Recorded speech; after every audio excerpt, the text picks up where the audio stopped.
we are on item number 7, current discussion items. First on the list is updates to the I'll get used to this.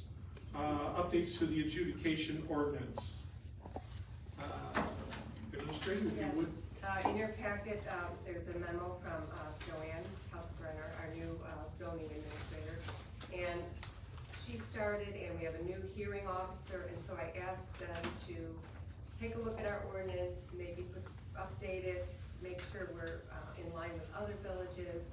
I think we needed to tweak it a little bit to put a little more, just, you know, we had some issues where some of these violations are lasting for a very long time, and so we wanted to just put a bump in our ordinance. So she did, looked at it, she listed the items that would be included in the violation notice, updated the minimum fine for, in kind of relation to what other area communities were, had. And then also thought about requiring the payment of court costs for those owners who were found liable of failing to comply with the code violations. So, if there are any questions, then the red line version is in your packet. Yes? Again, this is for discussion purposes. Trustee Muncy? Thank you. The question that I have is concerning the updates to the fines. All of the changes are red line, they're in red, correct? Yes, I think so. Maybe I missed it, but I didn't see a red line change to the fine range or any specific fine. We did, right, where it used to be, we didn't have a minimum. But we were suggesting them that it would not be not less than $100 per violation. And then,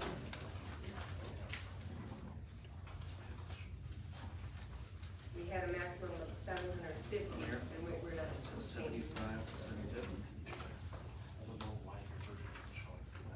Okay, the version that was emailed to those of us that have electronic packets does not show that change. In the first These packets really paragraph? should be the same. Yeah. There should have been no change. Yeah, the packet that was, this is a printed packet, shows 100 to 750 in the chart. The electronic shows 75 to 750, there's no red line. No, keep on. Okay, so that was the only change, 75 to 100. Okay, got it. Yeah, you're right. Any other comments, questions? I would just like to make just a little notice. Yes, I would just like to make a little notice that, the language on page 2, and this is really throughout the document, but that it's used in section 144, like, for example, item 1, it says, on the second line, it says, because of a violation or an ordinance or this code, he may, in lieu of filing a complaint, you'll see the pronoun he often throughout the document. I would just say said person, because that's what's used there's an example in those, that 1, 2, ABC. Just go through your document and just say said person or persons. They, you did they, right? Well, you'll have to read this, the structure of each Yeah, section. make sure it matches whatever. But just know that that's something to look at. Okay. Thank you. 15 is misspelled. Where we at? Yes, it is. Twice, Oh, 2 times. okay, thank you. I think that's again the difference between the electronic and paper, because that was something that was caught before. Yeah, it shows up here. Yeah. Okay. Any other comments, How come I'm younger questions? than you and I'm so used to Any other discussion?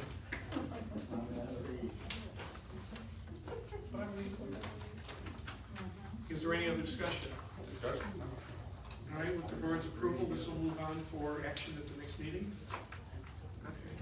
Okay. With the noted change. Okay. Other item, we have Lily Lake LD5 LLC proposal. Again, this is informational and an update. I believe it was last Tuesday, the village of Lily Lake had their planning commission present and review the proposal for the gas station and properties at 47 and 64. I'll probably skip right to the end to say that no action was taken, that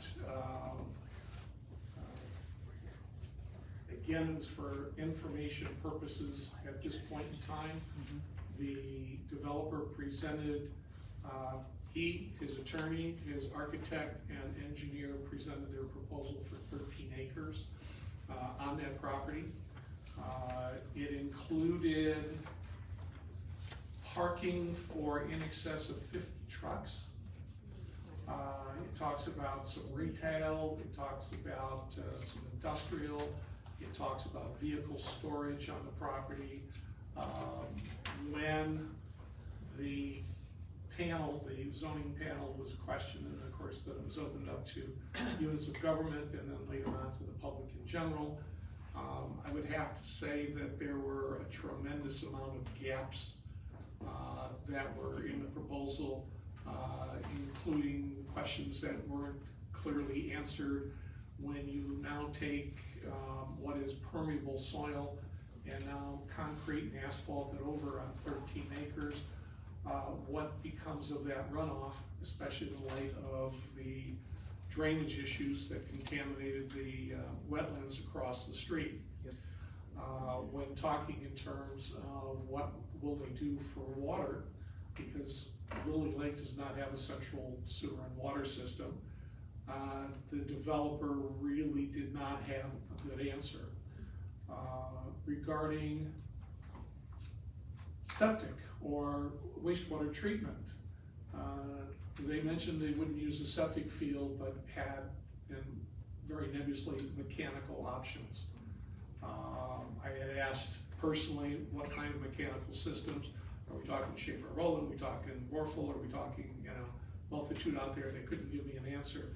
However, the engineer at the conclusion of the meeting caught me at the door and just flashed something that they were considering. So very clearly at this stage of the game, I think they have a lot of issues and gaps. I would say arguably it was attended by roughly 100 people. Only 2 people spoke in favor of the proposal.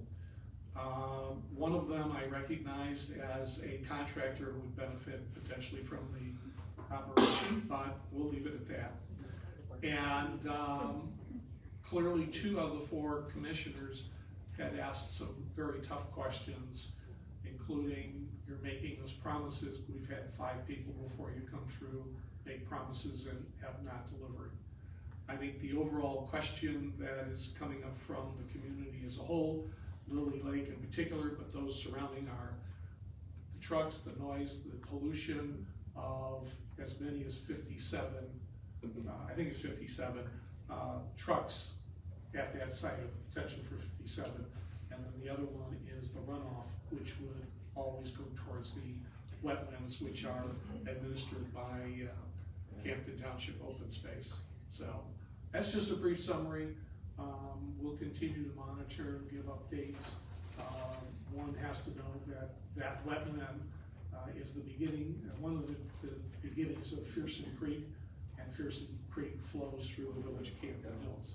So we'll keep everyone posted as we get more information there. Is there anything else? We don't have anything on the parking lot, any additional informational items from the board? Should we not? Yeah, sure. Go ahead, Trustee Whitehall. Just for clarification for everybody in the audience, as it pertains to the Lily Lake development, what's our role with that?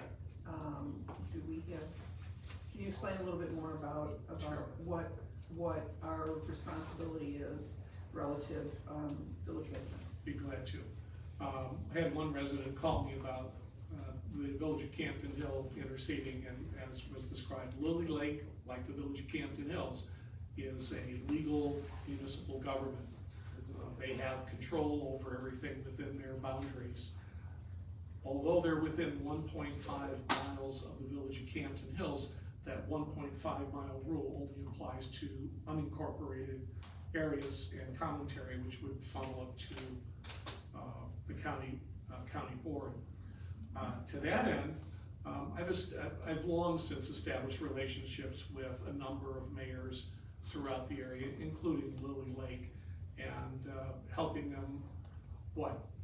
Think out loud, walk through the processes, understand, the difficulties that sometimes when a developer comes in front of you and all the promises that you get, and then when it's too late, you're stuck with that. We've seen that in our community with sinkholes in places like Fox Mill, Fox Creek, where things were not done correctly before the village.